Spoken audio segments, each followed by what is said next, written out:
Bom, nessa videoaula a gente vai ver o movimento uniformemente variado, que nós vamos chamar de MUV, nós vamos ver a parte 2. Nessa parte 2, além da gente definir com muita clareza o que caracteriza um movimento uniformemente variado, é muito importante que a gente também aprenda as equações desse movimento, né? Então, a primeira definição importante a gente vai ter que, após ver o que é um movimento uniformemente variado, essa videoaula vai trabalhar com três expressões. A gente vai analisar a função horária da velocidade do MUV, então a expressão em que a velocidade depende do tempo. Depois nós vamos ver a função horária dos espaços do MUV, é uma expressão em que o espaço ou posição depende do tempo, a cada instante de tempo eu sou capaz de determinar a posição do móvel. E para finalizar nós vamos ver a equação de Torricelli. A equação de Torricelli é a única das três em que não tem tempo envolvido. Então, se você ler um problema, ao ler o problema, o tempo não é dado, né, como informação e também não é pedido tempo, provavelmente você tem que usar a equação de Torricelli para resolver essa questão. Bom, a gente começa falando da grande conceito de um movimento uniformemente variado, né? Então, a palavra variado representa que a velocidade varia. Então, toda vez que você observar que a velocidade do objeto está aumentando ou está diminuindo, é porque nós estamos trabalhando com movimento variado. Mas quando ele é uniformemente variado? Quando a velocidade varia, mas varia com uma taxa constante. E essa taxa com que a velocidade varia a gente chama de aceleração. Então, essas duas características são muito importantes. Movimento uniformemente variado é aquele em que a velocidade varia, mas varia com uma aceleração constante. Para isso, para exemplificar, a gente tem uma tabela em que o tempo flui e para cada instante de tempo a gente tem um valor da velocidade. Então, olha que interessante, ó. Após 1 segundo de movimento, a velocidade de 2 para 6 aumentou 4 metros por segundo. No próximo 1 segundo de 1 a 2, a velocidade aumentou de novo de 6 para 10, ou seja, aumentou mais 1 metro por segundo. De 2 para 3, ela aumentou mais 4 metros por segundo. De 3 para 4, ela aumentou mais 4 metros por segundo. Ó, passou mais 1 segundo. De 18 para 22, ela aumentou mais 4 metros por segundo. E depois de 1 segundo, ela aumentou de 22 para 26, mais 4 metros por segundo. Então, olha que interessante, a velocidade está variando, né? Diferente do movimento uniforme em que a velocidade teria que manter sempre o mesmo valor, então a velocidade varia, mas sempre com uma aceleração constante, ou seja, a taxa com que a velocidade está variando é constante. Como a aceleração é a variação da velocidade em relação ao tempo, a variação da velocidade, ou 6 menos 2, ou 10 menos 6, ou 14 menos 10, é sempre 4 metros por segundo a cada 1 segundo, ou seja, a aceleração é de 4 metros por segundo ao quadrado e essa aceleração é constante. Essa, então, é a grande característica do movimento uniformemente variado. Qualquer problema em que o enunciado diz que a aceleração não varia, que a aceleração é constante, representa que nós estamos diante de um movimento uniformemente variado. E a primeira expressão que nós vamos deduzir é a função horária da velocidade. Bom, como a aceleração é constante, a aceleração instantânea é igual à aceleração média, ou seja, a aceleração instantânea é a variação da velocidade dividido pela variação do tempo, né? A gente sabe que ΔV, que é a variação da velocidade, é a velocidade final que eu estou chamando de V, menos a velocidade inicial que eu estou chamando de V0. Dividido por ΔT, esse ΔT é o tempo final menos o tempo inicial. Para definir a função horária da velocidade, a gente vai considerar que o tempo inicial é zero. Então, é o instante que nós ligamos o cronômetro, né? E a expressão fica A é igual a V menos V0, aonde nós tínhamos o tempo inicial T0, ele é zero. Então, T menos zero é simplesmente T. E nós podemos passar o t que está dividindo multiplicando para o outro lado da nossa igualdade. E ela vai ficar do tipo a vezes t é igual a v menos v0. Ao passar o menos v0 para o outro lado da igualdade, a gente tem que a velocidade final do móvel é igual à velocidade inicial mais aceleração vezes tempo. Importante, essa velocidade inicial é quando a gente ligou o cronômetro, né? É no tempo igual a zero. E todas essas três grandezas, então, V representa a velocidade final, V0 representa a velocidade inicial, A representa a aceleração e T é tempo. Então, essa é a expressão que relaciona a velocidade final de um móvel no tempo final que eu estou analisando aquele movimento. Então, essa velocidade depende do tempo em que eu estou analisando aquele movimento. Vamos resolver agora um exemplo, né, da equação horária da velocidade do móvel, do MUV. Então, vamos ler com um pouquinho de cuidado, né? Olha lá, um objeto é lançado da base de uma ladeira com velocidade inicial de 20 metros por segundo. Ele sobe até um certo ponto e então inicia o movimento de descida. Então, o objeto foi lançado, ele está subindo a ladeira. Se ele, depois de um certo instante, ele começa a descer, significa que ele inverteu o movimento. Se ele inverteu o movimento, no ponto mais alto ele parou, né? Porque se ele continuasse a 20 metros por segundo, ele não ia parar. Então, significa que ele foi diminuindo a sua velocidade. No ponto mais alto, ele parou e inverteu o movimento dele. Sabendo que ele levou 4 segundos para atingir a parte mais alta do movimento e supondo sua aceleração constante, olha que informação importante é essa para a gente, né? Deixa eu ver se eu consigo marcar. Eu queria muito marcar essa informação para a gente, ó. Se ele tem aceleração constante, significa o quê? Significa que nós temos um MUV, né? Então, isso significa que nós temos um movimento e esse movimento é um movimento uniformemente variado. Então, essa informação é uma informação extremamente importante para a gente nesse problema, né? E a aceleração dele é constante durante todo o movimento. O que ele está pedindo para a gente determinar?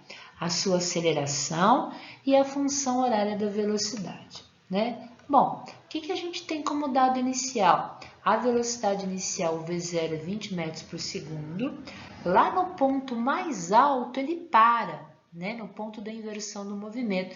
Então, a velocidade é zero quando o tempo é igual a 4 segundos, porque ele levou 4 segundos para atingir o ponto mais alto da ladeira, né?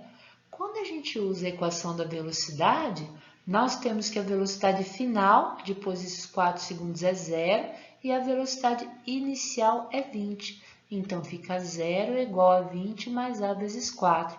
Trocamos as três informações que nós tínhamos coletado do problema, né? A gente sabe que A vezes 4 está somando, passa para o outro lado, subtraindo.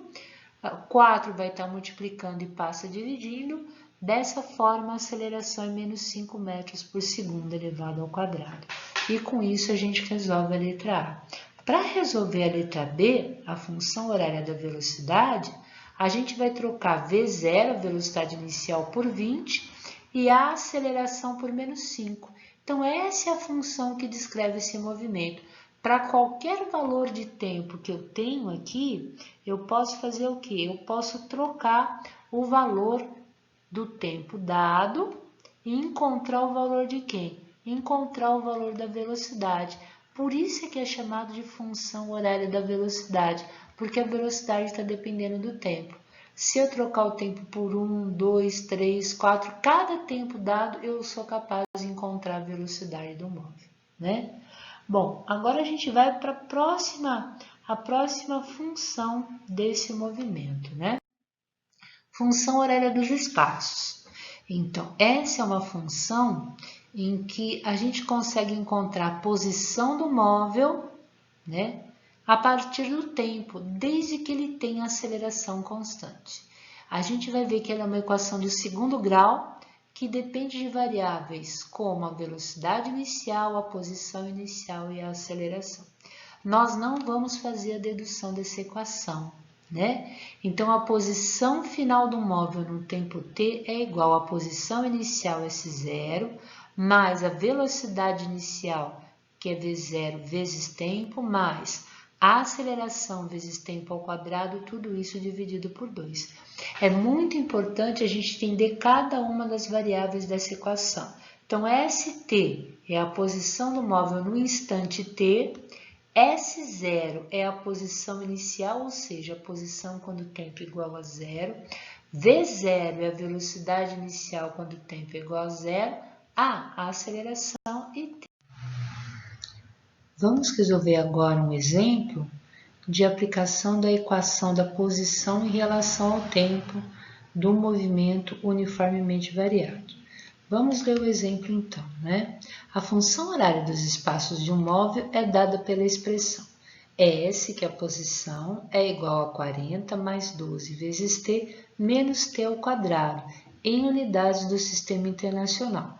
Tem duas coisas interessantes que a gente poderia imaginar e já observar. Se eu estou utilizando o Sistema Internacional, significa que o tempo está sendo medido em segundos, a posição em metro, a velocidade em metro por segundo e a aceleração em metro por segundo ao quadrado. A posição é uma função de segundo grau na variável tempo. Isso significa, então, toda vez que a posição for uma função de segundo grau na variável tempo, a gente tem um movimento uniformemente variado. Isso é uma definição que nós vimos, né? Então, significa o quê? Que a velocidade varia, mas a velocidade vai variar linearmente com o tempo, né? O que o problema pede para a gente calcular? Então, primeiro, ele quer a posição do móvel após 2 segundos em t igual a 2, a velocidade do móvel em t igual a 3 e a aceleração. É muito importante que a gente perceba nesse momento que ele está querendo informações diferentes. Na letra A ele quer a posição, na letra B ele quer encontrar a velocidade e na letra C ele quer a aceleração. Então, ele quer 3 grandezas a partir de uma única equação, né? Então, como é que nós vamos resolver esse problema, né? Primeiro, a equação é dada, S é igual a 40 mais 12t menos t ao quadrado. Como ele quer a posição e essa é a equação da posição, nós vamos simplesmente trocar o t na equação pelo tempo dado pelo problema, ou seja, essas duas variáveis eu vou trocar por 2 segundos. Como é que isso fica, né? S é igual a 40, 12 vezes t ficou 12 vezes 2, menos t ao quadrado ficou menos 2 ao quadrado. Então, a nossa expressão ficou 40, 12 vezes 2, 24, 2 ao quadrado, 4. 40 mais 24, 64, 64 menos 4, a posição é igual a 60 metros. Para resolver a letra B, que é a velocidade, eu não posso trocar o tempo por 3 nessa equação, porque senão eu vou ter a posição. E a gente aprendeu que velocidade é a derivada da posição em relação ao tempo. Então, nós vamos derivar a equação de cima, né? A gente então sabe que a derivada de 40 é 0, a derivada de 12t a primeira, por que a derivada de 12t a primeira é 12, né? A gente sabe que o expoente vai tombar e multiplicar o coeficiente da frente, então 1 vezes 12, 12. t elevado a primeira, a gente tira uma unidade, fica t elevado a 0, então a derivada de 12t é 12. E a derivada de menos t ao quadrado, né? O coeficiente na frente de t ao quadrado é 1. Regra do tombo de novo, ó, o expoente vai multiplicar o coeficiente menos 1, 2 vezes menos 1 é igual a menos 2.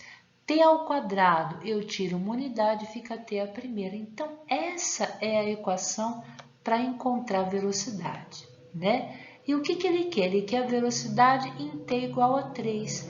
Então, nós vamos trocar o tempo por 3 nessa expressão. Como é que isso fica? V igual a 12 menos 2 vezes 3. 2 vezes 3 é 6, então nós vamos ter 12 menos 6, a velocidade é igual a 6 metros por segundo. Na letra C, ele pede a aceleração, né? Mas a gente viu que a aceleração é dv dt. O que é isso? É a derivada da velocidade em relação ao tempo. Como nós tínhamos encontrado a equação da velocidade no item B, né? Ao derivar essa equação em relação ao tempo, nós vamos ter o quê? Nós vamos ter a aceleração.